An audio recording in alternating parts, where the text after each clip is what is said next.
No episódio 1129 de One Piece, a situação em Egghead deixa de ser uma simples fuga tecnológica futurista para se tornar uma verdadeira aula de horror político com pitadas de tragédia familiar, lendas antigas e uma surra de realidade. E o mestre de cerimônia dessa vez? Um aranha-samurai monstro chamado Sanjay Garcia Saturn, que chegou espalhando pânico e ego como se tivesse descido direto do inferno com passagem só de ida. O episódio já começa daquele jeito. Caos instalado, fumaça pra todo lado e marinheiro correndo igual barata tonta. Os fuzileiros navais decidiram abrir fogo contra os pacifistas. Sim, aquelas máquinas de guerra criadas para proteger a marinha. Genial, né? Parecia uma boa ideia, até que Sea Beast Weapons, essas versões aquáticas monstruosas de Godzilla tecnológico, começaram a dar o troco e afundar navio atrás de navio, como se estivessem jogando boliche com embarcações. E quem precisou meter a cara para tentar conter a bagunça? Os vice-almirantes, claro, porque alguém tem que tentar parecer no controle, mesmo quando claramente ninguém tá. Lá no meio da zona, doutor, Vegapunk tá com aquela cara de quem não sabe se chora ou chama o seguro. O homem tá genuinamente confuso com o fato de estarem atacando mesmo com Sentomaru de guarda-costas. E foi aí que a ficha caiu. Se estão atacando com Sentomaru por perto, é porque alguém muito acima do nível entrou em campo. Sim, senhoras e senhores, Kizaru chegou, e não pra bater papo. Ele veio com a missão de passar o rodo no próprio Sentomaru. Diplomacia versão Buster Call. Vegapunk, com aquela sensibilidade de quem entende que ferrou geral, até pede desculpa pro Sentomaru por ter colocado ele nessa sinuca de bico. E olha, o coração do cientista bateu até que forte, dizendo que entenderia se o guarda-costas quisesse pular fora e salvar o próprio Bacon. Mas Sentomaru? Esse é raiz. Nada de fuga, nada de chororô. Ele pega o machado, respira fundo e se prepara para enfrentar o tiozão da velocidade da luz. E falando em luz, Kizaru não veio pra brincar. Ele já chega voando num chute reluzente que joga Sentomaru pra longe, e em seguida ativa o modo metralhadora celestial, disparando o Yasakani no Magatama. Basicamente uma tempestade de lasers que faria até o Iron Man suar frio. Mas Sentomaru, danado que só, dá um pulão ninja e rebate com estilo, jurando proteger Vegapunk até o fim, porque promessa é dívida, e ele não quebra a palavra nem se o oponente for literalmente uma lâmpada assassina. E aí, flashback time. Porque One Piece é assim. No meio do quebra-pau, bora dar uma pausa pro coração. A gente volta no tempo e descobre como essa amizade meio torta entre Vegapunk, Borsalino, a.k.a. Kizaru Pré-Brilho, e Sentomaru começou. O moleque apareceu dando surras em ursos. É, você não leu errado. E chamou a atenção do futuro almirante. Expulso da vila, sem rumo e com fome de onigiri, Sentomaru topou ser guarda-costas do cientista maluco em troca de salário fixo e comida garantida. Emoção? Check. De volta ao presente, Kizaru até solta aquele comentário nostálgico, dizendo como o Sentomaru era fofinho. Tipo aquele tio que relembra quando você usava fralda, enquanto ele mesmo te derruba com um raio laser na sequência. O golpe final vem.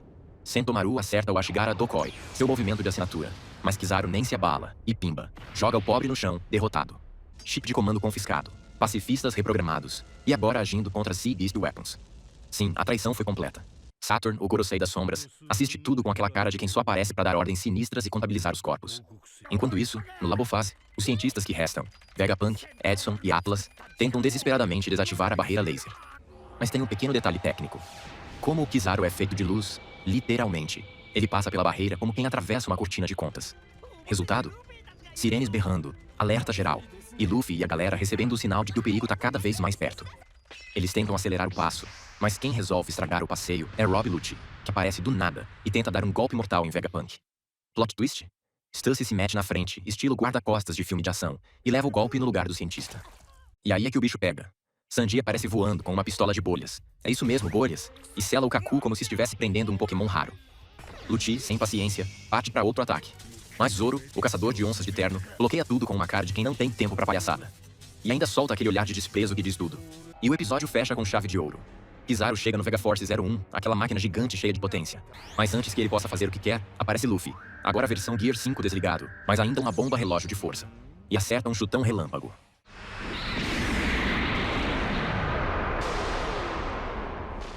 A história começa onde o barril de pólvora estava prestes a explodir. Mary Joyce, a cidade mais pomposa e insuportável do mundo. Do nada, Bartholomew Kuma, o ursão que já foi revolucionário, rei, e atualmente é uma espécie de zumbi com GPS quebrado, chega como quem não quer nada. E solta um urso-choque que literalmente destrói metade da cidade. Simples assim. Tipo um passeinho no parque, só que com ondas de pressão que fazem os palácios parecerem castelinhos de areia. Enquanto os nobres mundiais aparecem gritando por comida, porque claro, até no apocalipse eles só pensam em barriga cheia. E exigindo a execução do Kuma, surge ele. O mais ranzinza de todos os almirantes. Sakazuki, o Akainu em pessoa, com a cara de quem odeia segunda-feira, pirata e qualquer coisa que sorria. Ele encara o Kuma com aquele olhar de, isso vai feder, e manda a real. Se o governo não consegue controlar esse robô ambulante, então ele vai ter que virar sucata. Mas no fundo, o Akainu tá ali coçando a cabeça, tentando entender o que raios tá movendo o Kuma. Afinal, o cara não tem mais nem memória, quanto mais vontade própria. Mas seja lá qual for a motivação misteriosa, isso não impede o almirante de meter um meigo, aquele punho de magma apocalíptico, bem na cara do Kuma, arrancando um pedaço do rosto do coitado.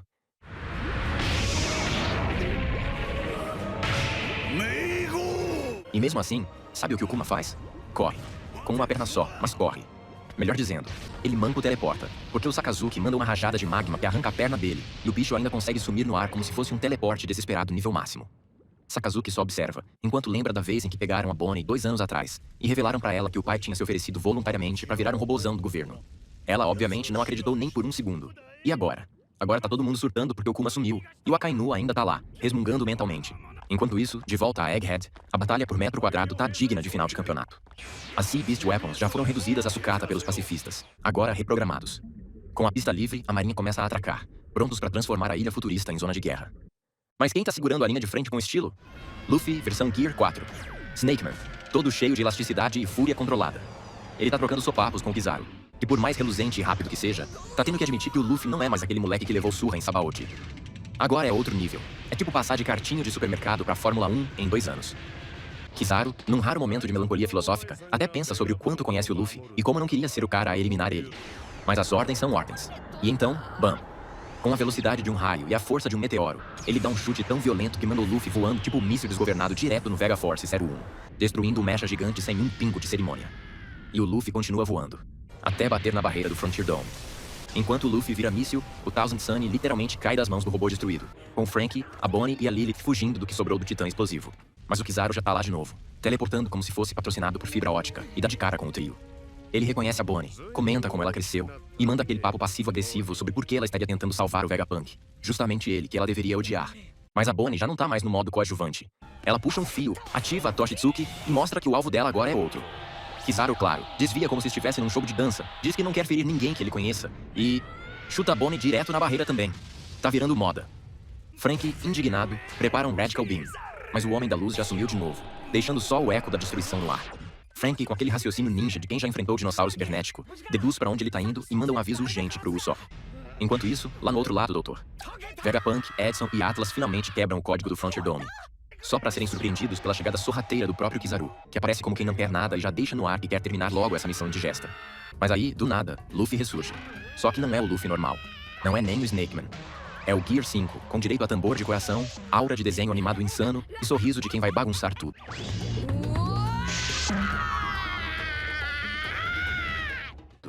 Ele ativa o Gomu Gomu no gigante, transforma o braço numa muralha viva e agarra o Kizaru como se estivesse pegando um brinquedo de garra no fliperama. E nesse exato instante, o som dos batimentos do Luffy ecoa por toda a ilha, ressoando até na Fabriofase. E quem parece reagir a isso? O Gigante de Ferro. Isso mesmo, aquele colosso misterioso que tava lá só existindo, de repente dá sinais de vida, como se o despertar do Luffy tivesse acendido um chip adormecido há séculos. A coisa já começa no modo montanha-russa. Luffy, ainda no modo Looney Tunes Supremo, tá girando o Kizaru como se fosse um peão de feira. É sério, ele gira o Almirante de Luz como quem tá tentando escolher quem vai pagar a próxima rodada de Seiki, e eventualmente joga o homem pra longe da torre de controle com tanta força que deve ter aparecido no Google Maps como meteoro não identificado. Esse espacinho de tempo, ou melhor, essa voadora interdimensional, dá à galera um respiro precioso. Oportunidade perfeita pra bolar um plano de fuga antes que o caos recomece. A Atlas, com aquele ar de androide determinada e zero paciência, decide que vai pra Fabriofase pra recuperar o controle dos pacifistas Mark III. Porque se aqueles robôs gigantes continuarem seguindo a ordem da marinha, ninguém sai dali nem com reza braba. Dr. Vegapunk se junta a ela, aquele velhinho cientista excêntrico que sempre parece a meio caminho entre um gênio e um desastre ambulante, e manda um recado pro Franky. A Bonnie tá viva, mas caída lá no meio da Fabriofase. E claro, isso acende o modo protetor loiro do fogão no Sanji, que já se oferece pra colar com os dois e resgatar a garota. Enquanto isso, o Jinbei, sempre calmo no meio da bagunça, fica encarregado de recolher as tralhas do cientista e manda todo mundo se encontrar na saída dos fundos. Porque até numa ilha explodindo, tem que ter plano B. Enquanto isso, lá na Fabriofase, o caos segue no volume máximo. Os marinheiros estão caçando a Bonnie como se ela fosse um prêmio raro no bingo da marinha. O que eles não esperavam era que a garota tinha ativado o modo Akuma no Mi Insana, usando seus poderes para envelhecer e rejuvenescer os fuzileiros como se estivesse jogando The Sims com o controle de idade ativado. Alguns viram bebês, outros velhinhos caindo aos pedaços, e ela vai abrindo caminho. Mas a Bonnie tá longe de estar inteira. Enquanto se esconde, dá uma olhadinha pro Sentomaru, largado no chão, inconsciente. Ela lembra do momento em que caiu na barreira, desmaiou, e o Brutamontes a pegou no colo como se fosse uma bonequinha de porcelana quebrada. Não tem tempo pra drama, mas o coração da menina tá bem longe de gelado.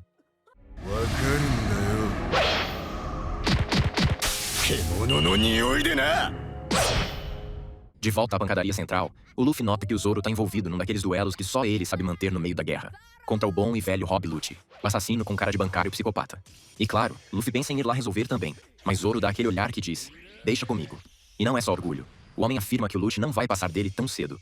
E o Lucci, com aquele ego de quem acha que já matou meio mundo, diz que talvez seja melhor eliminar logo o Zoro, porque ele é o número 2 do bando. A treta tá armada, a tensão tá no ar, e a rivalidade tá queimada no fogo da vaidade. Enquanto isso, lembra do Kizaru? O Homem da Luz? Pois é, ele não caiu no mar. Usando aquele velho truque de teleportar com Yasakane no Magatama, ele retorna à ilha como um flash fotográfico em modo assassino. E aí ele resolve complicar ainda mais as coisas. Transforma as partículas de luz em várias cópias de si mesmo, todas empunhando espadas feitas de pura energia. O plano é simples: esmagar o Luffy no cansaço. Mas o nosso chapéu de palha elástico tá impossível. Luffy, com um sorriso de dar inveja a qualquer maluco de anime, ativa o Gomu Gomu no Down Whip, um chicote gigante de borracha que estraçalha algumas cópias como se estivesse limpando mesa de bar. Depois ele foge, mas não porque tá com medo. Ele tá posicionando as cópias, puxando elas pra um lugar só. A ideia? Um golpe em área. Down Stamp. Só que aí vem o truque. Kizaru não é bobo. Enquanto Luffy se distrai eliminando os clones, o original já deu meia volta e reaparece na torre de controle, onde agarra o pobre Usopp desprevenido, provavelmente no meio de um surto nervoso. Mas a alegria do almirante dura pouco. Ele percebe que o Dr. Vegapunk já não tá mais ali. E quando ele e Luffy olham pra fora, vem a cena mais aleatória e maravilhosa possível. O Dr. Vegapunk, a Atlas e o Sanji pendurado como se tivesse esquecido de descer do ônibus, todos montados no Vegatank 08, um veículo que parece ter sido construído com peças da NASA, latas de tinta e fé. O cientista declara que tá indo salvar Bonnie, e o Kizaru, claro, tenta impedir com outro golpe de luz. Só que dessa vez, o Luffy intercepta o golpe, segurando a bronca como um verdadeiro protagonista. Na sequência, o Frank se junta ao bonde motorizado e já manda a real pra Lilith. Hora de carregar o Thousand Sunny com o Frank Shogun. Porque se a fuga vai acontecer, tem que ser com estilo, robôs gigantes e explosões no fundo. Não é uma fuga se não parecer final de filme de ação dos anos 90. Enquanto isso, lá na costa, os marinheiros são informados que o Dr. Vegapunk abandonou a Labofaz. A base inteira entra em modo pânico. O pequeno gênio Edson faz um trabalho ninja e desativa parcialmente o Frontier Tome, abrindo um caminho de fuga pro cientista. E aí vem o plot twist. A Atlas emite um novo comando para os pacifistas Mark III. Mas dessa vez, eles não vão mais proteger a marinha. O novo comando? Aniquilar todos os marinheiros da ilha. É isso, o jogo virou.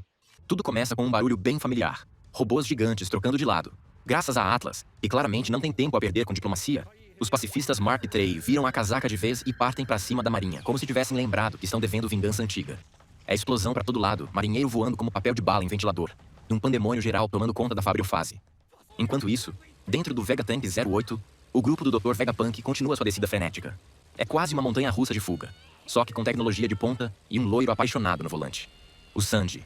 O nariz do cozinheiro mal para de farejar perigo, ou perfume feminino, porque ele logo detecta o paradeiro da Bonnie, que por acaso tá metida até o pescoço numa encrenca. Lá na Fabriofase, Bonnie está sendo atacada por um vice-almirante que não veio pra conversar. Só que a garota não é flor que se cheire. Ela saca uma arma, e não é uma qualquer, e ativa uma técnica sinistra chamada NDE, Near Death Experience. O nome já dá o recado. É tipo jogar um susto tão grande na galera que o corpo simplesmente desliga.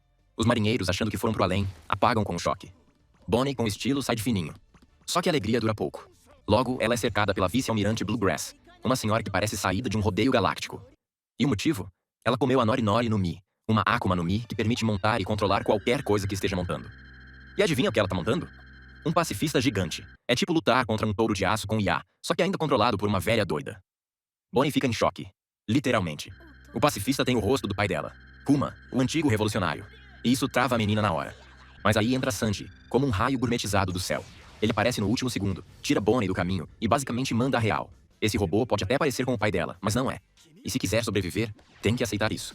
Numa esquiva digna de passo de dança, Sanji ainda dribla o vice-almirante anterior e leva Bonnie de volta pro Vegatank 08, que segue firme no corre. Enquanto isso, na Labofase, a batalha entre Luffy e Kizaru parece mais uma maratona que os dois esqueceram de treinar. Os dois estão exaustos, pingando suor, e com aquela cara de quem já tá pensando em aposentadoria. Mesmo assim, o Kizaru tenta fazer a jogada suja. Se lança direto pra cima do Dr. Vegapunk, mirando o cientista com a velocidade da luz.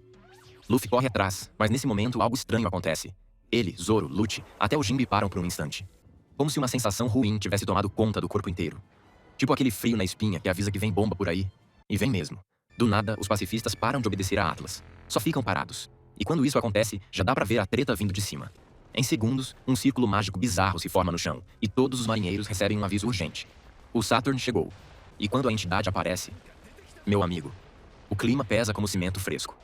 O homem, se é que ainda dá pra chamar assim, brota do círculo como um ser demoníaco, em forma de uma aranha gigante deformada, com olhos que parecem fatiar a alma. Os marinheiros mais fracos são orientados a não olharem diretamente para ele. E quem desobedece? Pois é. Tem um pobre coitado que só deu uma olhadinha e... puf! A cabeça explode como se tivesse mordido uma bomba de chiclete. É nesse momento que tudo começa a desandar de vez. O grupo de Sanji, que estava finalmente respirando, é surpreendido por um ataque do Kizaru, que destrói a estrada de nuvens onde eles estavam. Todo mundo despenca como jaca podre, inclusive o próprio Vegapunk 08, e desmonta feito brinquedo velho. Mas calma, apesar da queda, todo mundo sai vivo. Meio amassado, meio traumatizado, mas vivo. Luffy, por outro lado, vê o Kizaru de novo e finalmente alcança o desgraçado. Numa última cartada insana, ele puxa um novo ataque. Gomu Gomu no Stargun. E a pancada vem com gosto, acertando o lado da cabeça do almirante como se fosse um soco sideral. Até o Kizaru sente. Mas a glória dura pouco. Logo após o golpe, o corpo do Luffy entra em pane. O Gear 5 desliga. Ele volta ao normal, exausto, e despenca no chão. Um silêncio momentâneo toma conta do campo de batalha. O herói caiu. E agora? Assim que todos se levantam dos destroços do Vegapunk, o Dr. Vegapunk avista Saturn de frente. O velho cientista reconhece na hora quem é a aberração demoníaca à sua frente. E Saturn, frio como pedra de gelo, solta um veneno verbal. E Vegapunk já deveria estar morto. A tensão sobe, e o foco muda para Bonnie. Ela está ali, vendo a criatura que personifica tudo que tirou o pai dela. E naquele momento, uma tempestade emocional toma conta da garota. Imagens, lembranças, angústias. Tudo passa pelos olhos dela como um filme. Com lágrimas caindo, ela vê uma espada no chão, agarra a lâmina e, sem hesitar, atira-se contra Saturn. E crava a espada no peito da criatura. É o tipo de ato que não precisa de palavras. É ódio, amor, dor e fúria num único movimento. Bonnie não luta apenas com o corpo. Luta com tudo o que ela é. A filha do Kuma acabou de declarar guerra. Logo de cara, a hierarquia começa a pesar. Marinheiro raso? Vai pra longe. Não é digno de presenciar a presença sagrada do ancião de olhos assassinos. Quem fica no centro da ilha são só os medalhões. Vice-almirantes, contra-almirantes e os corajosos que ainda não molharam as calças. A presença de Saturno paralisa até o mais cascudo. Alguns mal conseguem reagir. Outros se preparam para fuzilar Bonnie, que acabou de fazer o impensável, e esfaquear um dos 5 anciões. Só que Saturn, com um olhar que parece derreter aço, e aí, com aquela calma de vilão que sabe que ninguém ali pode tocá-lo, ele solta um poder bizarro pelos olhos. Tipo um empurrão psíquico que joga Bonnie longe sem nem mover o corpo. Antes que ela caia de vez, ele a agarra e ainda puxa a espada do próprio peito como se fosse um fiapo de roupa. E a ferida? Some. Se cura na hora. 0 dano, 0 vergonha. Sanji até tenta brilhar e salvar Bonnie, mas recebe o mesmo tratamento ocular. Toma um golpe invisível que o joga no chão igual saco de batata. Frank, ali do lado, fica de queixo caído. O cara se regenerou como se fosse feito de gelatina celestial. É o tipo de coisa que deixa qualquer um sem saber se luta ou se corre. Enquanto os marinheiros tentam entender se a ordem é atacar ou rezar, alguns espertinhos veem a confusão como oportunidade e tentam capturar o Dr. Vegapunk. Só que Saturn dá outro chega pra lá. Diz que Vegapunk não tem mais pra onde correr. Então por que se preocupar? O cientista é peixe na rede. E como se não bastasse humilhar os outros, ele ainda dá um puxão de orelha em Kizaru, que, estirado no chão como se tivesse tomado um coice de elefante, pede desculpas como um estagiário atrasado. Saturn nem se incomoda. Já entendeu que o golpe de Luffy foi brabo. Mas mesmo caído, Luffy não escapa da fúria do Aranha dos Infernos. Saturn parte pra cima e tenta esfaquear o garoto com uma das pernas aracnídeas. Por sorte, Frank ativa seu clássico Strong Right, aquele braço que voa com mais estilo que míssil de anime, e empurra Luffy pra longe da morte. Depois ainda puxa o garoto de volta como se fosse pescador salvando peixe dourado. Saturn, mesmo reconhecendo a força dos chapéus de palha, não deixa de estampar aquele sorrisinho de tudo sob controle. Diz que a presença de Luffy e Bonnie era inesperada, mas que não faz diferença. Estão cercados, sem chance de fuga, e a ilha está prestes a virar poeira cósmica. Um verdadeiro monólogo de vilão satisfeito, daqueles que solta discurso filosófico antes de matar geral. E claro, ele guarda um espacinho especial no discurso pra Vegapunk. Diz que tá decepcionado com a traição, mas até agradece pelas contribuições. Tudo isso enquanto segura Bonnie no ar como se fosse boneca de pano. Ela esperneia, sofre, mas ninguém consegue chegar perto. Saturn tá usando algum tipo de dom misterioso, algo que mantém todos ao redor literalmente abatidos só com sua presença. Vegapunk começa a suspeitar. Tem a Akuma no Mi envolvida nessa parada sinistra aí. E então Bonnie, num dos momentos mais pesados do episódio, encara aquele monstro com lágrimas nos olhos e cospe a verdade que a corrói. Ele matou o pai dela. Saturn, sem pestanejar, revela a origem do pesadelo. Kuma, na verdade, nasceu escravo. Um dos últimos remanescentes da antiga raça dos bucaneiros. Uma galera que, segundo Saturn, cometeu um crime tão cabeludo que mereceu ser extinta. Só sobrou o Kuma, o último de seu povo. Saturn então levanta Bonnie no ar e ordena que os marinheiros atirem na cabeça dela. Uma cena que mistura sadismo com arrogância divina. Sanji, no chão, tenta reagir. Vegapunk grita desesperado. Mas tudo parece congelado.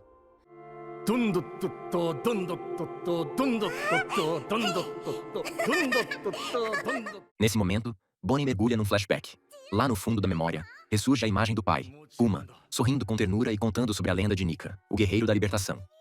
Ele dizia que um dia queria se tornar um herói como ele. Alguém que tirasse as pessoas do sofrimento. Bonnie, no fundo de sua mente, se perguntava se esse tal de Nika também viria salvá-la. E Kuma, confiante como só um pai pode ser, dizia que sim. E aí, o episódio escancara as portas do passado. 47 anos atrás, no Reino Sorbet, nasce um bebê chamado Bartholomew Kuma, filho de um bucaneiro gigante, Clap, e de uma mulher humana. A felicidade dura pouco. Quando o governo mundial descobre sobre o sangue que corre nas veias do menino, o destino da família é selado. Escravidão total. Kuma cresce carregando pedras maiores que ele mesmo, apanhando por qualquer motivo e vendo sua mãe desaparecer.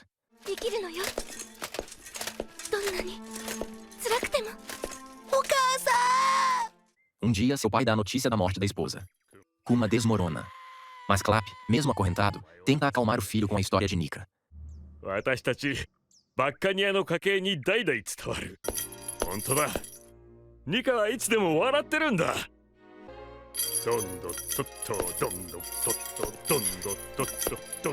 Começa a cantar, a dançar, só para ser morto na frente do filho, baleado por um nobre mundial por ousar fazer barulho. Os anos passam, e em West Blue surge um evento monstruoso. O torneio de expurgo de nativos, promovido pelos próprios nobres mundiais. Um genocídio com cara de campeonato. A ilha da vez? God Valley. Uma terra rica e fora do domínio do governo mundial, que por isso mesmo virou alvo. A missão era simples: exterminar todos os habitantes e capturar escravos problemáticos.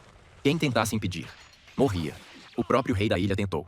Só para ser morto por ninguém menos que o jovem Figarland Garland, que tratava o massacre como um jogo. E sim, Saturn estava lá também. Frio, calculista, observando tudo.